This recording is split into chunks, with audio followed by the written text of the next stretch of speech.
Hello and welcome to Live at 5. I am your host, Kaitlyn Kosinski. And I'm Kelly Russell. Today on this special Hurricane Sandy edition of Live at 5, we will be discussing all of the breaking news revolving around the storm, such as damage, power outages, gas rations, and how Sandy can affect the outcome of the current presidential election. Later on, we will talk about how celebrities and local reality stars are helping those in need. And then we will have Meghan Tomao and Dan Longarino talking about how the weather and sports have been affected by Hurricane Sandy. So stay tuned. We will be right back with the latest breaking news on Hurricane Sandy after this short break. Welcome back to Live at 5. Now here are the top news stories regarding the latest tragedy, Hurricane Sandy. The tropical storm that ripped through the East Coast led to massive damage in New York, leaving millions without power. Orange and Rockland repair crews have been trying to fix the problem, but despite the efforts, power will not return until the end of the week. Residents have started to rely on generators to give them their much-needed power. But with New Jersey Governor Chris Christie rationing gas, pedestrians coming to fill up containers for their generators have been turned away at the pumps in order to save it for vehicles. Christie said that gas rationing will cease once he declares the emergency over.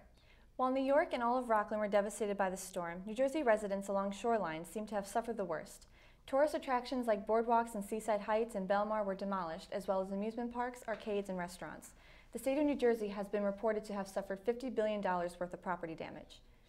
Refuge is possible for those who have lost their homes due to the storm. Places like Rockland Community College and the Ambulance Corps building in Stony Point have been serving as a shelter for all those in need of a warm place to stay. Obama's presidency might be another victim of Hurricane Sandy when people go to vote this week. The counties hit the hardest by the storm are Democratic, so if they cannot get out and vote, this might mean a massive loss in votes for Obama. However, Obama could get a bump in votes for responding to this national disaster. People from all over the country could be impressed enough with his efforts to vote for him. We will just have to wait and see what the outcome will be.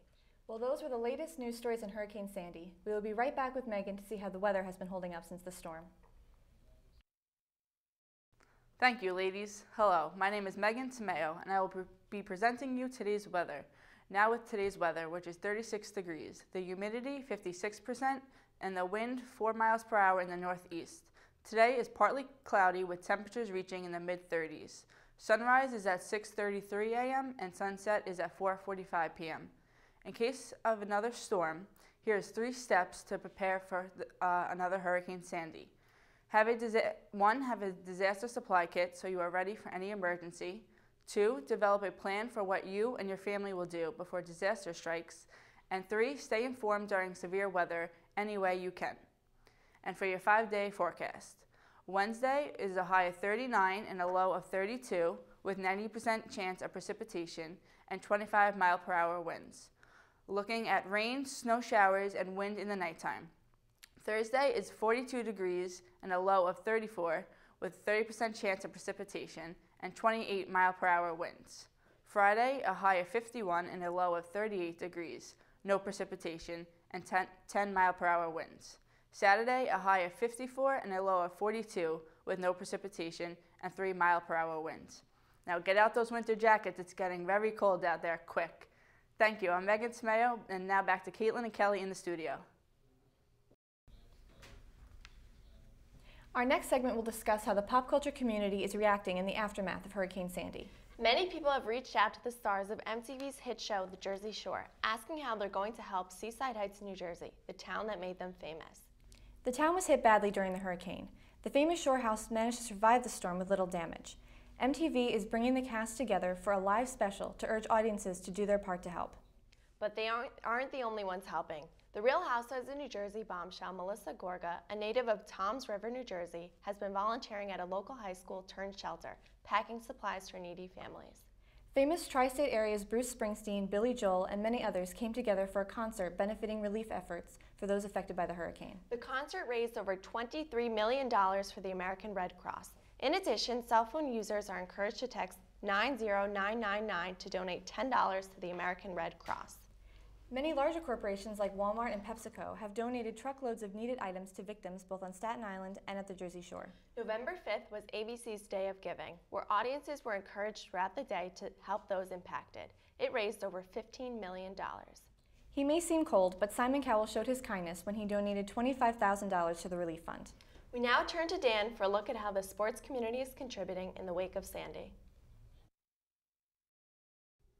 Thanks, Kelly. After a devastating week, Eli Manning and the New York Giants came into Sunday's home game against the Pittsburgh Steelers with the hopes of giving the people of New York and New Jersey something to smile about. Unfortunately, the Giants underachieved and were dominated by the Steelers' running game in a devastating 24-20 loss, where Manning only threw for 125 yards, including 1 interception. While Giants' loss wasn't what many people were hoping for, there were some kind actions taken by both teams to aid the victims of the storm. For example, late last week, the Steelers decided not to travel to New York on Sunday because they did not want to take up hotel rooms that could otherwise house families displaced from their homes because of the storm. With the NFL donating $1 million to hurricane relief, the Giants also donated $500,000 to the cause.